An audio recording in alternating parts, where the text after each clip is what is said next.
Only a Common Sailor by Jim Dempsey. He is only a common sailor, you will often hear folks say, when speaking of those jolly tars who maintain our country's sway. When I hear them use that nasty sneer, it drives me in a rage. Do you think that we're like sailors you would see upon a stage? Now I'm a common sailor, or at least I go to sea, and on that simple subject I will fain enlighten thee. When speaking of a man ashore, I never hear you say that he's common this or common that, be his calling what it may. He may be a travelling tinker, a scavenger or a sweep, then why term common only those who plough the trackless deep? Say, is this not our proudest boast? Britannia rules the waves.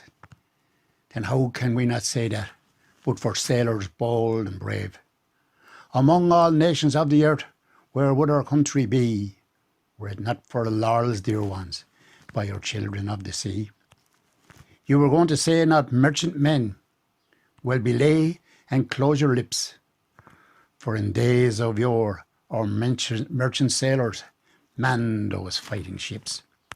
And even now, since Hitler disturbed our peaceful shore, we man our man-of-wars today as we did in days of yore. Still we're only common sailors. Will someone tell me why that nasty, sneering adjective to seamen you apply? It can't be to distinguish the mate from the be, for every mate should be a sailor, or at least they ought to be. But we're not always taught so, or else you'd hardly see famous men like Victor Hugo praise the toilers of the sea. There's Dibney, Mangart and Pimsel, but here is a waste of time to name men who defended us, but now it's thought a crime.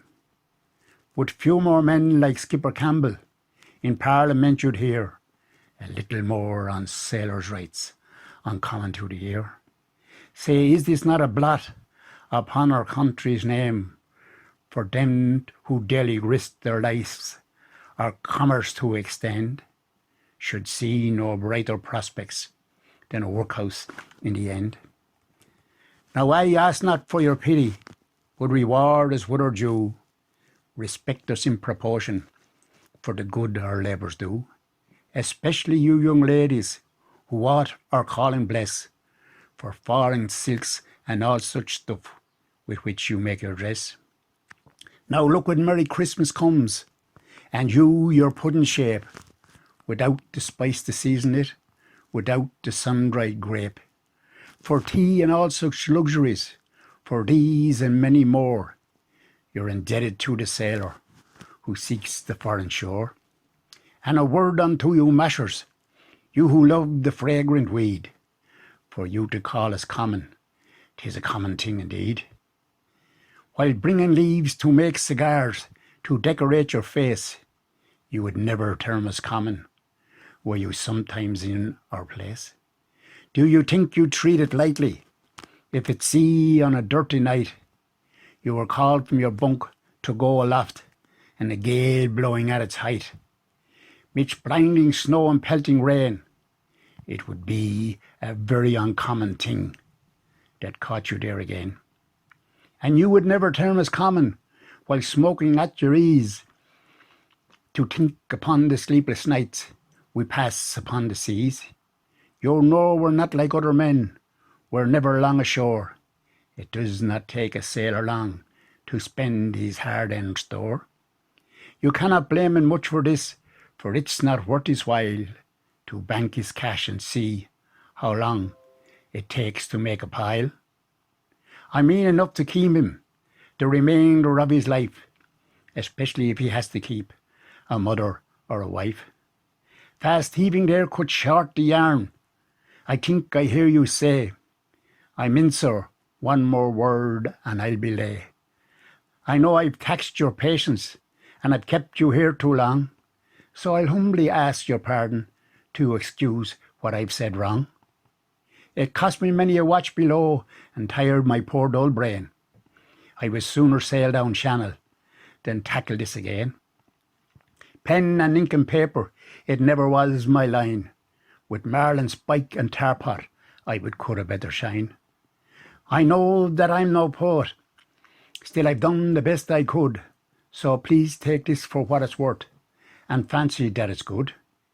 But good or bad, when I land ashore, I'll pack this rhyme away to some editor I fancy who will read it through and say, oh, some of these common sailors have a little common sense, but the commonest of common sailors do hate with hate intense, to be set apart from other men and mentioned with a sneer.